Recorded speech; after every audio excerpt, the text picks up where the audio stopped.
Hey, before the episode begins, I just wanted to say a massive thank you to people who have been rating us on Spotify. We've only just noticed because Spotify doesn't let us know, so we had to go kind of stalk our own account, kind of. But thank you so much for leaving reviews. It's helping us so much. So let's get into the episode, I guess. So let's get weird. Welcome to the Graveyard Girls podcast with Amelia and Natasha. Hello. And welcome. It's the Graveyard Girls. It's another Patreon episode. Yeah. So, do you want me to jump straight into it? I guess so. Okay. I will jump straight into this one. Have you ever heard of something called the Screaming Schools? Kind of. But not really. You'd have to tell me about it. Okay. Well, good job. No, I don't know. It's from like stories, but I've never like really connected it to anything. Yeah, it basically is stories. So that have been passed down.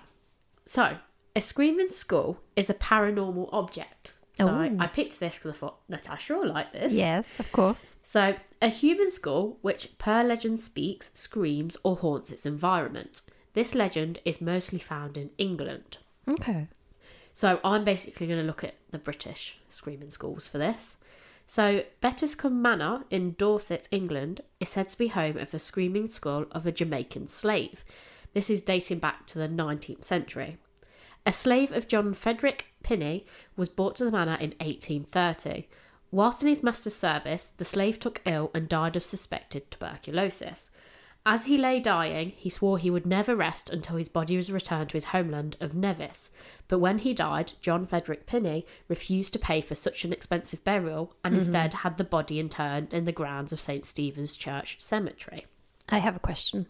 Okay. I take it we don't know the slave's name? No. Okay.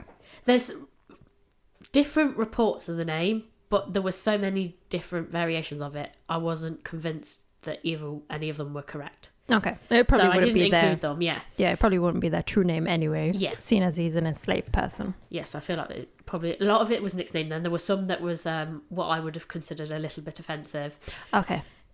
So I decided not to include them because I couldn't find any concrete evidence on them. So I thought there's no point in hurling out offensive names, especially if there's no concrete proof.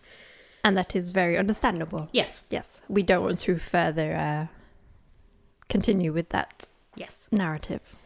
So, after the burial, a poor.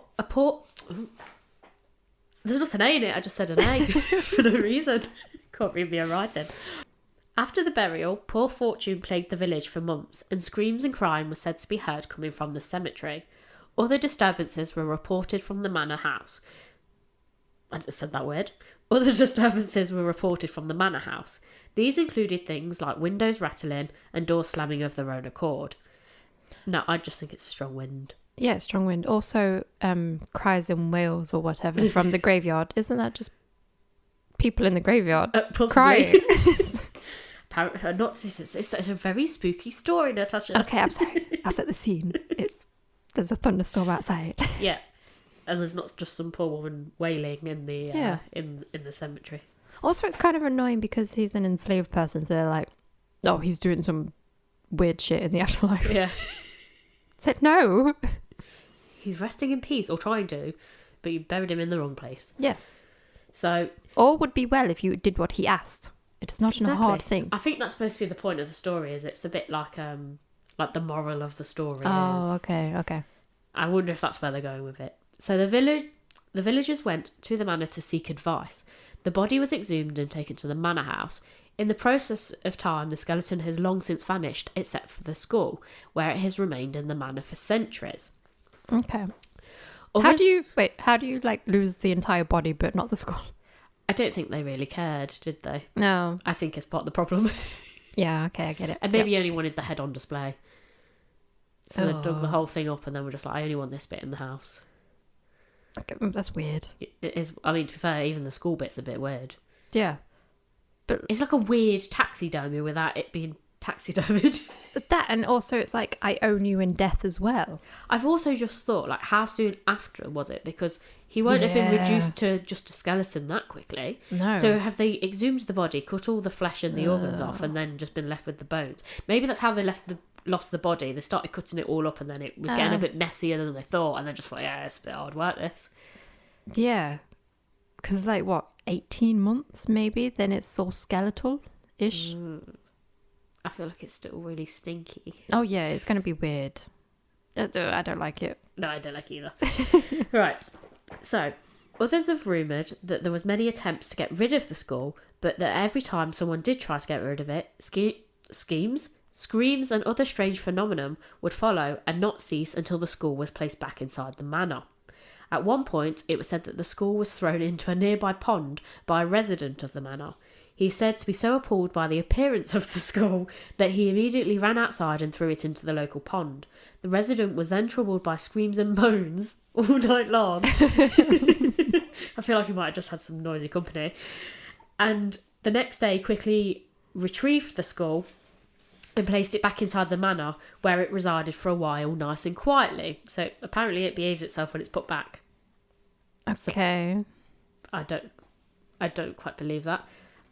But, No, and it's a bit of an odd thing, but I suppose it makes for a good story. of course. It's just a family tradition of just telling a story. It's like, oh, you don't want to touch that. I like the idea that it was like he threw it in the pond. He was so disgusted with it. Yeah. Why throw it in the pond? Why not just Also- lob it out the window? How do you get it out the pond? Unless it's like a little one. I don't know. Does it float? Because like it's not got the eye sockets, so like there's air, so would it just Air. bob along the top? Oh, so then it just fishes it out, get like a stick in the eye socket. Like, whoop. I don't know. Oh, I don't know. Although supposedly if it's screaming and moaning, can you hear it? I feel like it almost goes a bit like glow in the dark when it's under the See water what I mean? and then it's floating at the top. This is what I'm thinking. Like, how is the skull physically making the screaming? I don't know. It can't. It doesn't have any vocal cords. It's supernatural, Natasha. I'm sorry, but I do like supernatural stuff. But no, this is not a thing. It's a bit silly, isn't it? So in the graveyard the body was originally buried in, it said that on one particular night of the year, a ghostly coach hurtles up the road from Bettiscombe Manor to the local churchyard. Is The this my Doulahan? It is a little bit like Is that, he isn't coming? it? Is he coming? He is coming. He's coming from the mall. If you can smell, if you can smell the stinky cheese, you better run. The locals called this the funeral procession of the skull. A writer by the name of Eric Marple, not related to Mrs. Marple. I did check if that's where she got the inspiration for the character from, but it's not. Spent the night in the manor with the skull in the 1960s and claimed to have not heard of any screaming, but was apparently plagued with nightmares. He declined an offer to stay a second night and was said to hastily leave the manor. I That's feel a like he just had nightmare. a shit night sleep. Yeah. I don't think it was the skull. Or you're subconsciously trying to think of like spooky stuff, so your brain makes you have nightmares. Exactly. You're paranoid about being there. You're scared Yeah. it's going to get you, so then you Yeah. just don't sleep. Yeah. Yeah, I think we're right there. Mm. And this is where it then gets very interesting, and it's probably why it links in nicely as to why we're so suspicious of it. Okay. Now, in 1963, so that's a couple of years after Mr. Marple paid a visit, a professor of human and comparative anatomy at the Royal College of Surgeons stated that the skull was not that of a black man, the slave, but that of a European female aged between 25 and 30. So the skull that they've been lobbing about and is claiming is of the slave, it's not even of a black man. It's of a European woman. Oh, they messed that up. I think that's why it's screaming. It's the wrong one. Yeah. She's just like, She's it's not pissed me. off. Yeah. She's like, for God's sake, it's not me. Oh, it's not him. You got the wrong skull, for God's Yeah, sake. she's still got the wrong one. It's probably like the daughter, like a great-great-granddaughter of one of the people at the manor. It's just It's one of their own ancestors. maybe, or she was a servant girl because she's white. Oh, yeah, She's possibly. slightly higher up above the enslaved man. Yeah, so she goes, excuse me, I'm slave number 1, not slave number 2. How dare you? But yes, so then that brings me on to, so whose is the skull? I bet they're just like, oh, look, this skull would make some like really interesting stories. I think that's where a lot of these Yeah. come from. I mean, to be fair, it does when you start off with, but I feel like it's more playground stuff and you wouldn't expect people to believe it as an adult. To be fair, if I saw a skull, I'd probably keep it. Thinking I it think I wasn't would, real. Yeah. Because I have a little mini one over there. Like, Who's It's that? not a Is that sh- your great grandma? yes, I shook her head and I can't see it. Where is it? I don't know. I'm slightly scared that your grandma's in here with us. Oh, no, she was cremated and then Oh, okay, that's fine. She- No, that's the fine. in the ground. Yeah, it was weird. She was Got her cremated. ashes in here? It's fine. No, we have ashes in the garage that we don't know who they belong to. Oh, are you killing random people? Do you not know about the ashes? No. Oh, they were there when we moved in. What? Yeah, someone Oh, just... so you can't get rid of them? No, So it's either someone's pet no, or... these are human remains. How do you know they're human? Because the size of it. Oh, it could have been like a big pet. Like a No, pony. I think it's because it's been there so long that like the names rubbed off, and we kept getting letters from the other the funeral home for someone to pick up the other ashes. Oh no. Yeah. So the person that collected the first ashes is probably dead. Mm-hmm. And Oh, they're no, going to collect... Couldn't you contact them and be like, yeah, we have the other ashes. We don't know who these belong to. Who were in the house before? And Mr. and Mrs. Fox. Can't you speak to Mr. and Mrs. Fox? I and don't ask know. I them don't to know come where and they live. collect? No, well, no, because I was just like, should we just take them to Bradgate Park and then like let them go? Oh no, yeah, then they come back 3 weeks Yeah. later like, we've come to collect the ashes, and you were like, Let me just empty the Hoover. But there's a thing that like if you release ashes and it's not that person's wish, they come back and haunt you. oh yeah, okay, you don't want to be haunted by a possible Mr. or Mrs. Fox. So we put them in the garage. Okay, fair enough. I didn't know if you were going to say it was like one of those husbands of yours that we've never found. No, what? You're the one who keeps murdering men, Amelia. No, you're the one, if you remember from Dionysus. You look like you could murder a husband. Oh, so, okay, yes. Yeah. It's your first husband I think in he the was very garage. elderly. Yeah, we've kind of put a box If around anyone's it. lost a son, No, it's not. I think he's old. Okay. I mean, you could have married an old man, Natasha. If anyone's lost a granddad and he was cremated, he's in my garage. Okay. Or grandma. I'm not sure who it is. How do you know they're old? I don't know. I just presumed. No. They got rid of their mum and dad and then... What, bumped them off for the inheritance? Yeah. Just like you've just bumped your husband off for the inheritance money. Oh, yes, because I'm She's buying a bullshitting house. about it being the previous occupants leaving it behind. It's Natasha that did it. Yes, I'm buying a house with my husband's inheritance. Okay, fair enough. Back to the school. I do genuinely have ashes in the garage. I thought I told you about this. No. Oh, okay. I would have definitely remembered this story. I'm sure. Who have I told then? I don't know. I don't know, you might want to be careful because the police might be coming around. This is a paid for episode, so anyone who dobs me in, it's one of them. Right, okay. There's going to be someone that will hear this one day and they'll be like, oh my god, I wondered where we left the ashes. Can you imagine if they moved house and thought they've lost them in transit? Why would you not come back for the ashes? That's something so major. Like, it's Yes. not like you're going to shove it in the boot, are you? You'd like Yes. have them on your lap. Yes. Oh no, they left lots of stuff here Oh, okay. because they Did they die or is that how you ended up with the house? no. When we moved in, they obviously didn't realize we were coming the day, even though we agreed that day. They were still packing on that day we turned up, so they just Oh. was like, "You can keep that." Oh. Yeah, there was like weird things left, like pillows in the attic left, like well worn. What, where they've stored their slave? Maybe, yeah, because it. Oh, yeah. And then there's like weird bikinis underneath. Okay, so now they've been kidnapping underage children. They've been running a child trafficking thing. Well, I told you this house is built on a old children's home. That's why it's haunted. Oh, bloody hell. Hmm? But what if the ashes, we're blaming these people, what if the ashes were from the people before this people and the stuff that they left was from the people before that? Maybe. This is why we can't, because it's Mr. and Mrs. Fox, and there was one other family before then, and that's it. Oh, bloody hell. So it's one of those. You're not curious to find out who they are? I've looked, but I can't like find anything out. Oh. Is there any private detectives out there that could... Maybe, but you have to pay. True.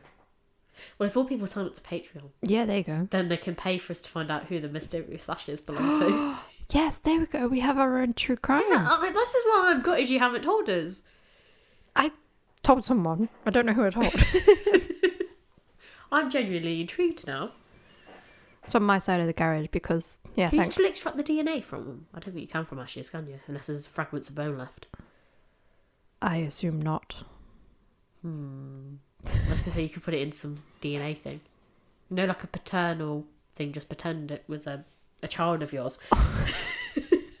But like, this person was born way before you were. I was like, yeah. I Or, was just checking it was grandma. We had 2 lots of ashes. And we got all mixed up.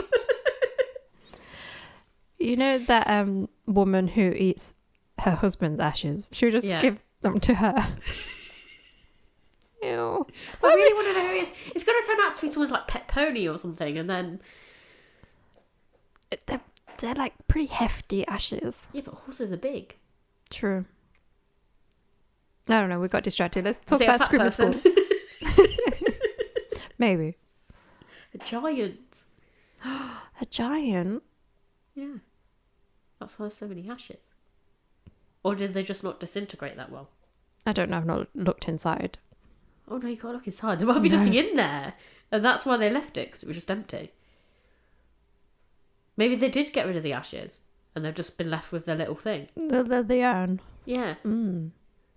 All this time you're like, yeah, I've got ashes in my garage, and it's fucking empty. It's got sweets in it. Quality Street. Oh, why would you put it in the urn? Celebrations. Celebrations because they're glad they're dead. Yeah. Ugh. It's weird. I don't know. I've not lifted it. There's got to be something in there. Is it heavy? I don't know. I've not touched it. Oh. Someone put a cardboard box around it so we can't see it. Yeah, it's on my side of the garage. Oh. This is why we're getting interference, Natasha. The fucking dead person in your garage is pissed off that you've not done anything about it. Well, it's like, what do we do? Do we get rid of them? Or not? But surely when they contact you about collecting the other ashes, I'd have just written back to them and been like, pretending to be them and be like, oh yeah, could you either send them, or be like, oh no, this person's moved out, they need to... We did the no longer at this address. Oh, right, okay. Oh, you did do that. I was going to say that, but like, even though they moved away, like, could you tell me who it is? Because we have some more ashes here. Yes, We don't know how to forward them. we found a collection of ashes. Yes, we have Mary's ashes. Are these John ashes? Can you get rid of them, please? Or Or like, like, where? have they bumped off? I don't know. 2? At least 2. Okay. Natasha's killed at least 2 men. So what are you looking for now, husband number 3? Yeah, that time's a charm. Oh, true. Hmm? If anyone wants a new wife. And she This- definitely won't kill you and keep you in a garage. And blame it on the previous occupants. Like I said, What I'm would you do moving. if the police did do a random search in your house? Like, say they got you mixed up with another crime and they do like a house search, right? They come and do it, and then while they're here, they just find the ashes in the garage, and they'll be like, who do these belong to? You're like, I don't know. And they go, this looks very suspicious. But I don't have a crematorium to burn bodies in, so it wouldn't look that suspicious. You could have burned them in the garden. Yeah, but they wouldn't get like, you need that like intense heat to get it down to You that. might have burnt them several times Maybe. and then Hmm. stuffed them in the garage. No, my neighbours would have seen. They're very nosy. Oh, can I get rid of them? Yeah. Okay. Shove Put them in the Mary. garage. Betty and Bob. I don't know what Betty, their names Bob, are. John, and Mary. He's John. He is a John. Get rid of John. He looks like a rat. He does. Is this the weird one that stands out naked? Yes. See, you know about him. He's a weirdo. Yeah, I remembered the naked man. Yeah, because he walks by and he'll like look in your window and see if you wave. What Yeah. It's so weird. are you supposed to do? Shout out the window. Ooh, nice penis. Oh. Old man, wrinkly penis. He's old. So, we're massively off topic now. Yep. Right. So, the fossilised skull is believed to have been submerged in the well near the manor house at the foot of Pilston Pen, a hill which covers the top of an Iron Age ritual plot. The skull may have come from the hill itself, and the shiny surface of the skull may be a result of its immersion in the well and the minerals contained therein. I'm sorry, how long was it in the well for? Well, if it's going back to Iron Age, Oh, are they thinking it's from that time? yeah. So the skull that's now is not belonging to the slave man from the graveyard. They believe it's come up in the well, because if you go back to a lot of these like country things, a lot of them they do things like, well, they still do it today, like well dressing, but a lot of them they would have either then been built on a top of a burial thing, and obviously over the years it's sort of surfaced up because of the water's pushing it up, or a lot of these there's no proof of it, but there's lots of suggestion that there was human sacrifice, and people would do that in order to worship things like water for fertility for land. Okay. So they would have maybe dumped the bodies down the... Okay, so the original story of them digging it up, that's false. No, so it could have just surfaced. Okay. So you think over years of the water like pushing it up, and then obviously they would have been pulling the water up out the well. Yeah. I feel like it's probably that school's initially come from a much deeper burial plot from So that's years probably, and years ago. yeah, that's what happened. He was getting some water out of the well. He just assumed, to fit the story, he assumed it was the enslaved man. Yeah. Okay. So yeah, it's washed up, which would also explain why there's no body, because if it's just the head that's bobbed up. Yeah. So, woo. But yeah, the reason it's got the shiny surface is it's the fossilised, and they believe the minerals from over years, as it's been buried before it surfaced. It's Okay. given it not a crystally sort of effect, but you know what I mean. Ooh. So For some reason, I was kind of expecting like a almost black polished skull for some reason. ooh, So it looks almost wooden, but then that wouldn't make sense.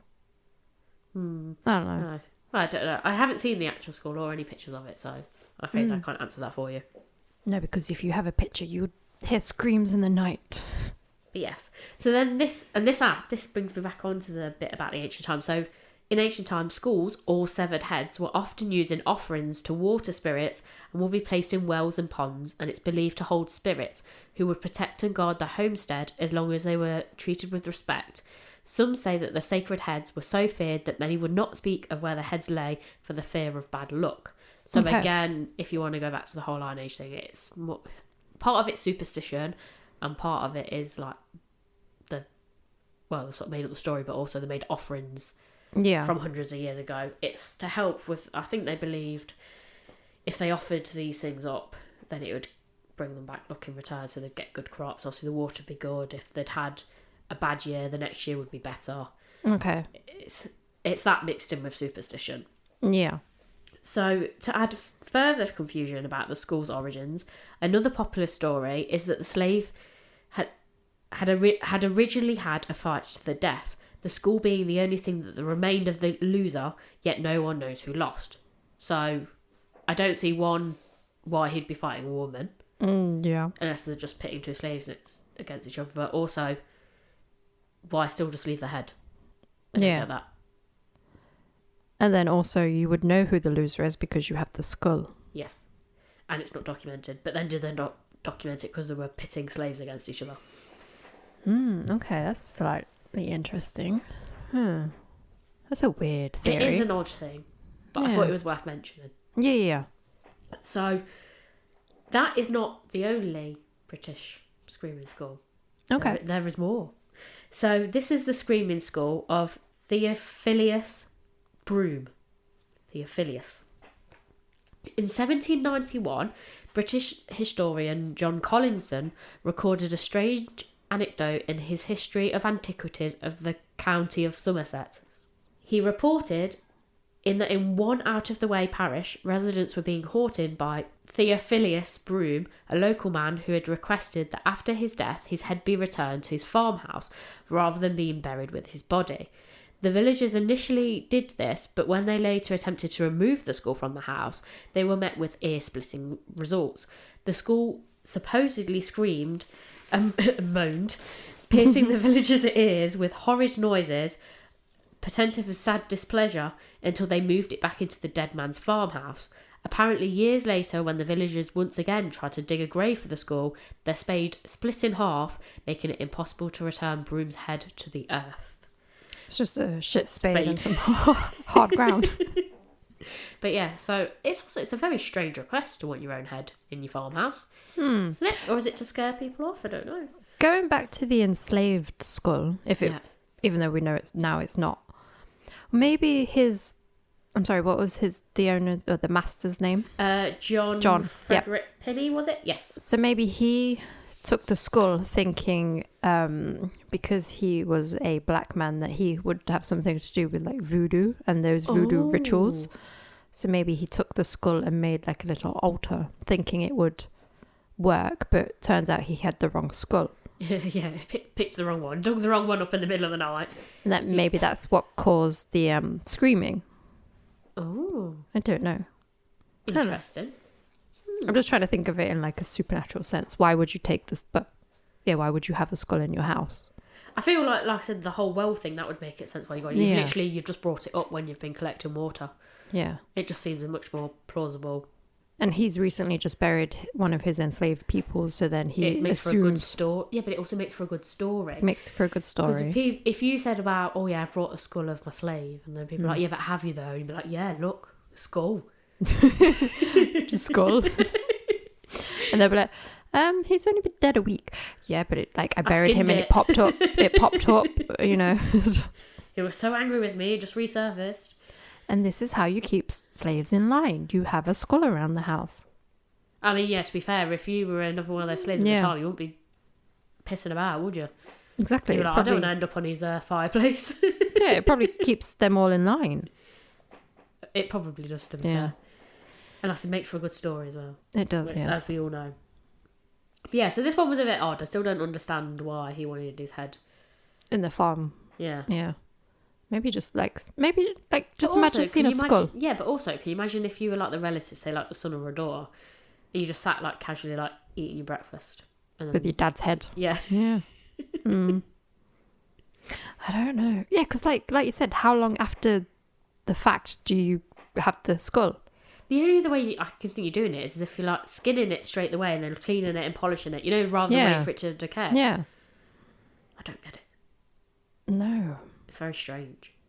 Do you want my skull? Do I want your skull? Yeah. I don't know.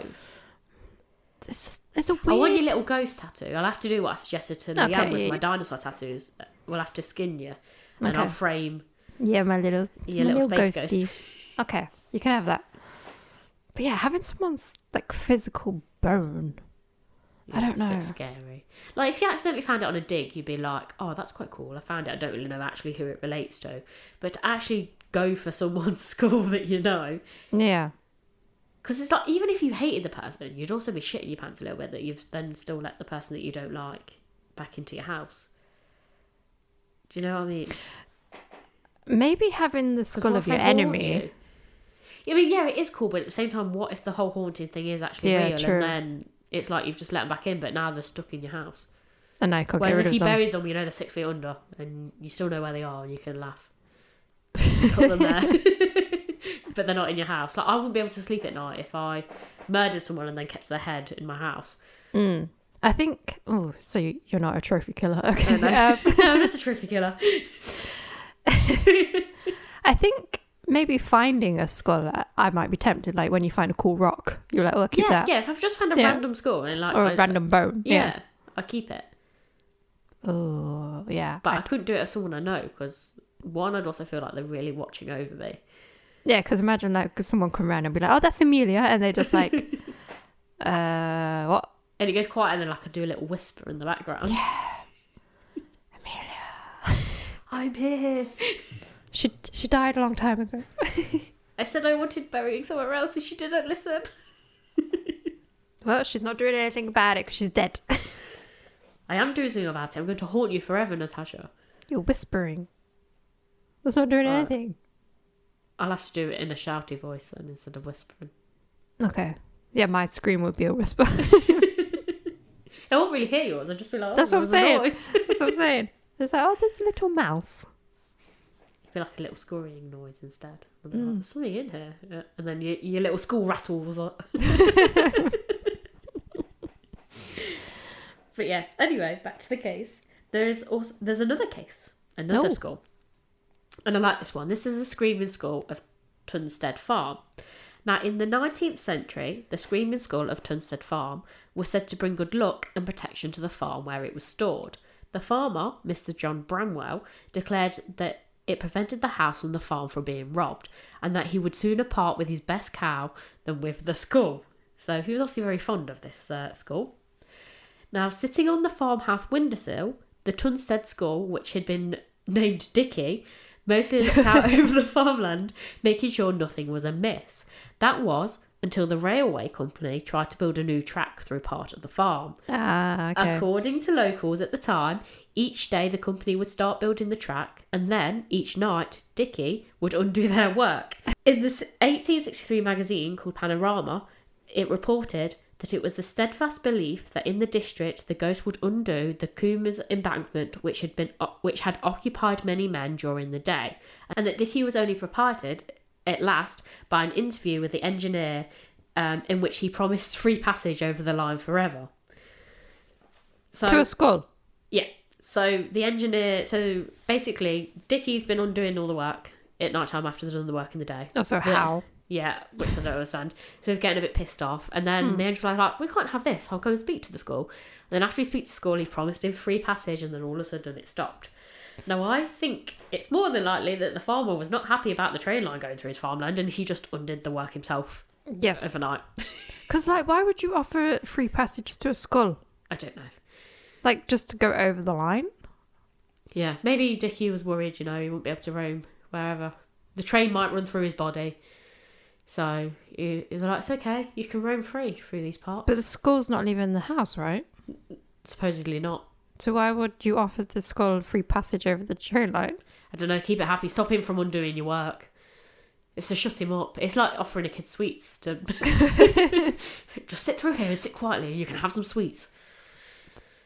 It's a bit... Yeah, I feel like it was more the farmer was pissed off about the fact...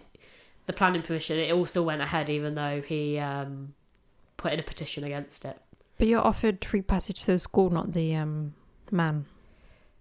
I know, but I still feel like it was the farmer that did the work. And of course. So unless he's so they probably had the conversation with the farmer, but then they worded it like, we agreed with the school. The skull is on this man's head. Oh. Wearing it like a hat. He's like, yes, the skull may pass all the time.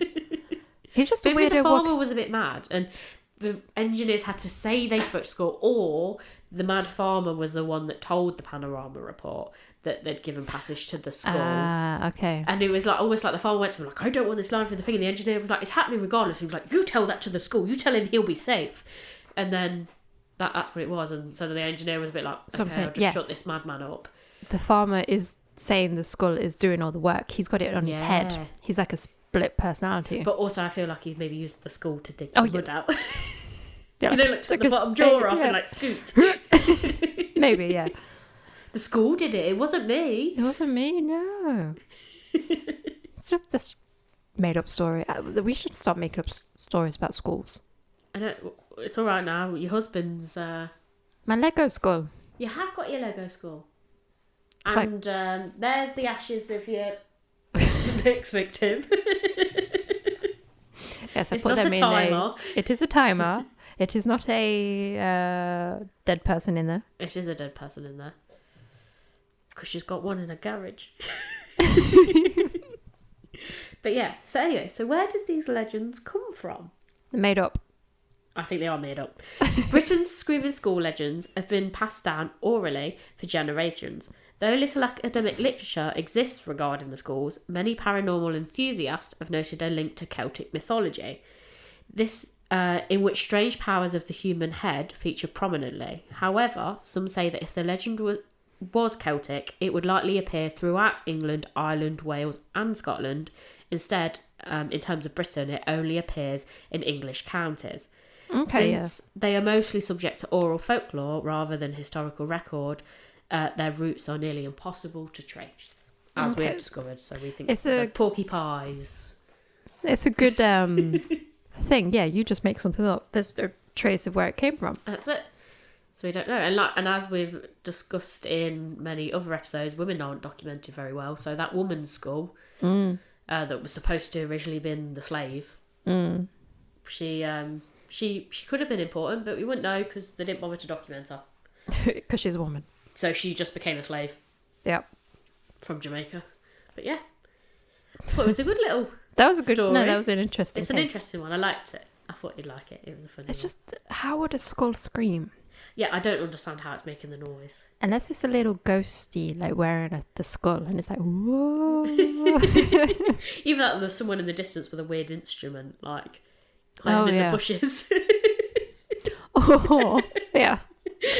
Or like you said, the wind. Yeah, just whipping it up. Yeah. It's going through the eye socket. Yeah, so it's like making a weird little, noise. like... Yeah, like a wind instrument. Yeah. That's why I said it's wooden. So instead of playing, is it wood? What's the little pipe things where you blow along? What are they called? Windpipes. Yeah. But someone's doing that with a skull, like blowing through the eyeball or through the nostril, where the nostrils would be. So it's like a little percussion. Would that work? I don't know.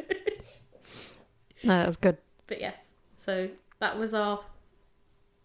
I was going to say next Patreon episode, but that's not right. That is our Patreon for today. Yes. I hope you enjoyed it. I enjoyed it. Thank you for listening. In the meantime, keep creeping. And I'll keep digging. Oh, it's supposed to be we keep digging, not I. Oh well, it's I keep digging now.